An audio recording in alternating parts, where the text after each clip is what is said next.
Assalamualaikum warahmatullahi wabarakatuh. Salam sehat dan bahagia Bapak Ibu Bapak Indonesia. Kali ini saya akan menjelaskan aksi nyata modul 1.4 terkait budaya positif oleh Novina Daresta, calon guru penggerak angkatan 8 Kota Banda Aceh. Adapun fasilitator dan pengajar praktik yang luar biasa yang telah membimbing kami, yaitu Bapak Wahid Rohman sebagai fasilitator yang selalu mendukung dan memberikan feedback terbaik, Ibu Asmaul Husna sebagai pengajar praktik yang selalu membimbing dan memberikan dukungan terbaiknya, dan saya Novina Naresta, calon guru penggerak angkatan 8 yang memiliki semangat dan motivasi besar untuk menjadi pemimpin pembelajar dan merekan pembelajaran berpihak pada murid. Nah, adapun pengantar untuk kegiatan aksi nyata ini, saya melaksanakan sesi modul daring pada kegiatan rapat kerja tahun dan in-house training untuk berbagi tentang modul budaya positif menjadi kesempatan bagi saya untuk berbagi pemahaman tentang konsep-konsep kunci dalam modul budaya positif, serta pengalaman dan pembelajaran setelah menerapkan di kelas dan di sekolah. Konsep-konsep kunci yang akan saya bahas dalam kegiatan ini mencakup perubahan paradigma belajar, disiplin positif, motivasi perilaku manusia, kebutuhan dasar, posisi kontrol restitusi, dan keyakinan kelas, dan segitiga restitusi.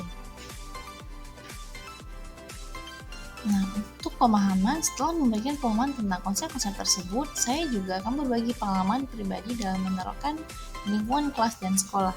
Pengalaman saya dalam memahami dan menerapkan teori motivasi perilaku manusia juga saya bagikan, terutama dalam menghadapi tantangan dalam memotivasi siswa yang berbeda-beda. Selain itu, saya membahas bagaimana pemahaman tentang kebutuhan dasar telah membantu saya merancang pembelajaran yang lebih menarik dan relevan bagi siswa. Selain itu, saya membahas bagaimana pemahaman tentang kebutuhan dasar telah membantu saya merancang pembelajaran yang lebih menarik dan relevan bagi siswa. Pada kegiatan in-house training, peserta juga diundang untuk berbagi pengalaman dan bertanya tentang penerapan konsep-konsep kunci dalam modul budaya positif di lingkungan sekolah. Nah, untuk pendahuluan, SMA Negeri 12 Banda Aceh merupakan tempat tugas calon guru penggerak yang beralamat di Jalan Panglima Nyalangkap nomor 4 Kota Baru Banda Aceh.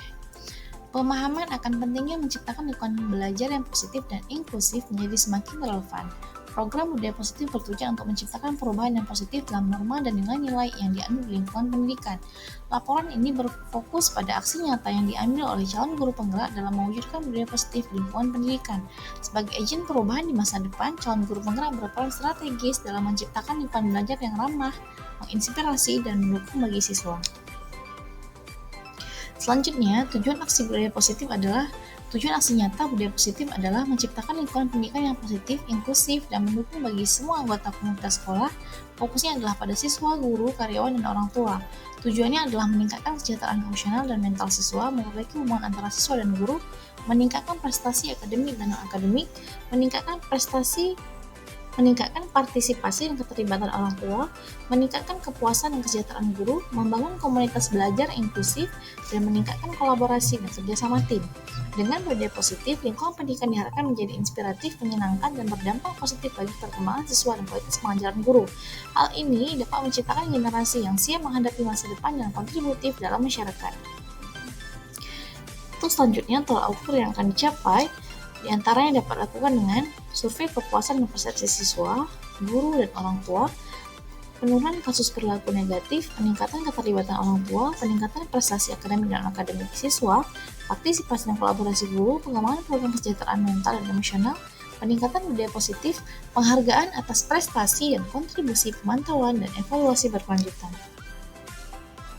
Selanjutnya, lini masa tindakan yang akan dilakukan selama 3 tahun ke depan. Untuk tahun pertama, dapat dilakukan studi dan analisis pembentukan tim kerja, pengembangan nilai dan norma budaya positif, sosialisasi program, pelatihan, dan pengembangan.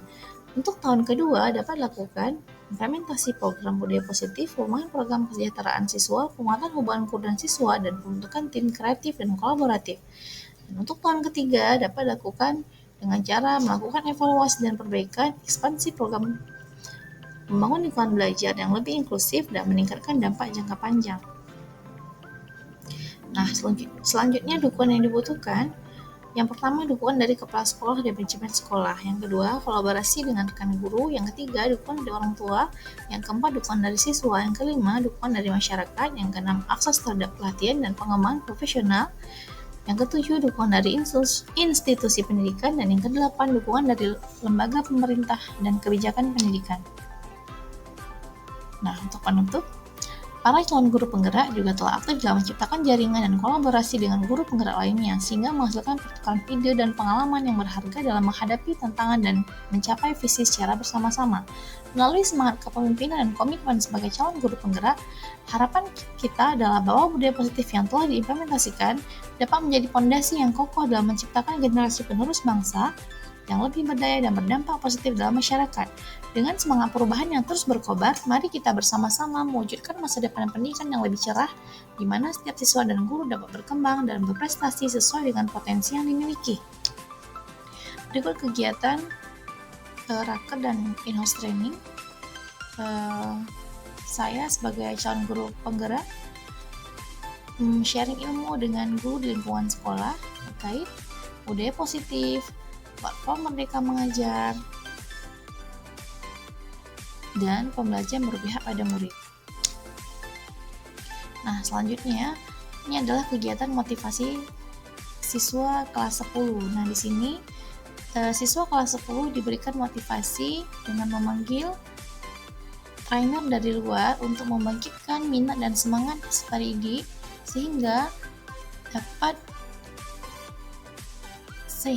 dapat meningkatkan motivasi siswa untuk belajar dan berkembang sesuai dengan potensi yang dimiliki. Nah, selanjutnya ada kegiatan sharing dengan guru di sekolah. Nah, guru sangat antusias mengikuti berbagai kegiatan, selain berdiskusi dan mempresentasikan hasil di ruangan. Terima kasih, salam sehat dan bahagia, terus semangat untuk tergerak, bergerak, dan menggerakkan. Assalamualaikum warahmatullahi wabarakatuh.